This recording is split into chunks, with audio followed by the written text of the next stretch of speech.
ಮಾಯಾಜಾಲ ಕಲ್ಲು. ಒಂದು ಸುಂದರ ಹಸಿರು ಕಾಡಿನಲ್ಲಿ ಸೂರ್ಯನ ಕಿರಣಗಳು ಎತ್ತರದ ಮರಗಳ ಮೇಲೆ ಬೀರುವುದರಿಂದ ಕಾಡಿನ ಪ್ರಾಣಿಗಳು ಎಚ್ಚರಗೊಂಡವು. ಆ ಕಾಡಿನಲ್ಲಿ ಲಿಯೋ ಎಂಬ ಸಿಂಹ, ಎಲ್ಲಿ ಎಂಬ ಆನೆ ಮತ್ತು ಜಾರಾ ಎಂಬ ಕುದುರೆ ಇದ್ದವು. ಇಂದು ಹೊಸ ಸಾಹಸವನ್ನು ಪ್ರಾರಂಭಿಸಲು ಅವುಗಳೆಲ್ಲ ತಯಾರಾಗಿದ್ದವು. ಅವರ ದಿನ ಶುರುವಾದಾಗ ಕಾಡಿನಲ್ಲಿ ಒಂದು ಅಚ್ಚರಿಯ ಧ್ವನಿ ಕೇಳಿಸಿತು. ಅದು ಏನು ಎಂದು ಲಿಯೋ ಕೇಳಿದನು. ನನಗೆ ಗೊತ್ತಿಲ್ಲ, ಎಲ್ಲಿ ಹೇಳಿದಳು. ನೋಡಿ, ನಾವು ಮೂವರು ಹೋಗಿ ಅದನ್ನು ನೋಡೋಣ ಎಂದು ಜಾರಾ ಹೇಳಿದಳು. ಹಾಗಾಗಿ ಅವರು ಆ ಧ್ವನಿಯನ್ನು ಹತ್ತಿರವಾಗಿ ನೋಡಲು ಹೊರಟರು. ಅವರು ಹೆಜ್ಜೆ ಇಡುವಾಗ ಎರಡು ದೊಡ್ಡ ಕಲ್ಲುಗಳ ನಡುವೆ ಒಂದು ರಹಸ್ಯ ಹಾದಿಯನ್ನು ಕಂಡುಹಿಡಿದರು. ನಾವು ಈ ಹಾದಿಯಿಂದ ಹೋಗಬಹುದು ಎಂದು ಜಾರಾ ಸಂತೋಷದಿಂದ ಹೇಳಿದಳು.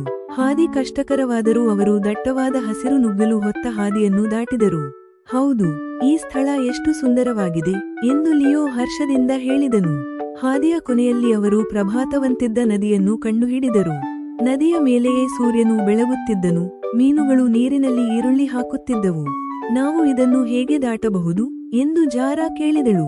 ಎಲ್ಲಿ ಹೇಳಿದರು, ನಾನು ಸಹಾಯ ಮಾಡುತ್ತೇನೆ.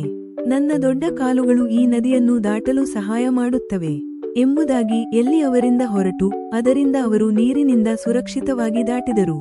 ನದಿಯ ಮತ್ತೊಂದು ಬದಿಯಲ್ಲಿ ಅವರು ಒಂದು ಚಳಿಗೊತ್ತಿನ ಕಲ್ಲನ್ನು ಕಂಡುಹಿಡಿದರು. ಅದು ತುಂಬಾ ಹೊಳೆಯುತ್ತಿತ್ತು. ಅದು ಏನು ಎಂದು ಲಿಯೋ ಕೇಳಿದನು. ಅಷ್ಟರಲ್ಲಿ ಒಂದು ಚಿಕ್ಕ ಹಕ್ಕಿ ಮರದಿಂದ ಹಾರುತ್ತಾ ಹೇಳಿದನು, ನಮಸ್ಕಾರ ಸ್ನೇಹಿತರೆ, ಇದು ಒಂದು ಮಾಯಾಜಾಲದ ಕಲ್ಲು.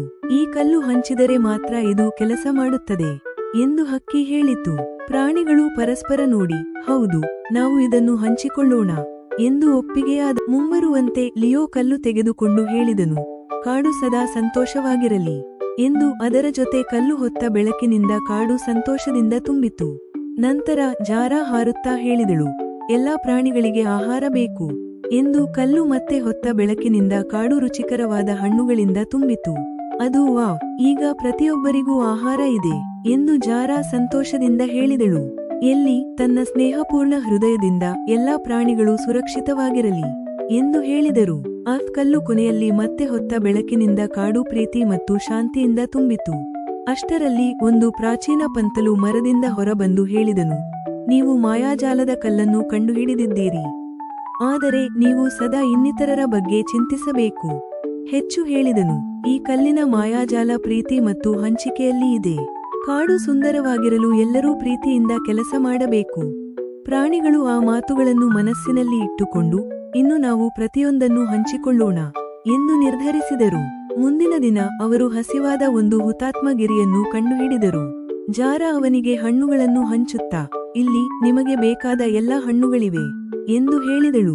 ಗಿರಿ ಸಂತೋಷದಿಂದ ನೃತ್ಯ ಮಾಡಿ ಹಣ್ಣುಗಳನ್ನು ಸವಿಯಲು ಶುರುವಾಯಿತು. ನಂತರ ಅವರು ಕಾಡಿನಲ್ಲಿ ನಡೆಯುವಾಗ ಮರಗಳ ಜೊತೆ ಹಲವು ಅಡೆತಡೆಗಳನ್ನು ಕಂಡುಹಿಡಿದರು. ನಾವು ಸಹಾಯ ಮಾಡಬಹುದು ಎಂದು ಎಲ್ಲಿ ಹೇಳಿದಳು. ಅವಳು ತನ್ನ ಶಕ್ತಿಯನ್ನು ಬಳಸಿಕೊಂಡು ಮರಗಳನ್ನು ತೆಗೆದು ದಾರಿ ತೆರವು ಮಾಡಿದ್ದಳು. ದಿನಾಂತದಲ್ಲಿ ಅವರು ಎಲ್ಲರೂ ಸೇರಿ ಒಂದು ಸಪ್ತಾಹ ಪರ್ವವನ್ನು ಆಯೋಜಿಸಿದರು. ಹಾಡು, ನೃತ್ಯ ಮತ್ತು ರುಚಿಕರ ಆಹಾರವನ್ನು ಜೊತೆಗೆ ಹಂಚಿಕೊಂಡರು. ನಾವು ಎಲ್ಲರೂ ಒಂದಾಗಿ ಕೆಲಸ ಮಾಡಿ ಹಂಚಿಕೊಂಡು ನಮ್ಮ ಸುತ್ತಲೂ ಹೌದು ಎಂದು ಲಿಯೋ ಹೇಳಿದನು. ಎಲ್ಲ ಪ್ರಾಣಿಗಳು ಹೌದು ಹೌದು ಬಹುದೂರ ಎಂದು ಹೇಳಿದವು. ಕಥೆಯ ನೈತಿಕತೆ, ನಾವು ಪರಸ್ಪರ ಸಹಾಯ ಮಾಡಿ ಒಂದಾಗಿ ಕೆಲಸ ಮಾಡಿದರೆ ಪ್ರಪಂಚವು ಸುಂದರವಾಗಿರುತ್ತದೆ.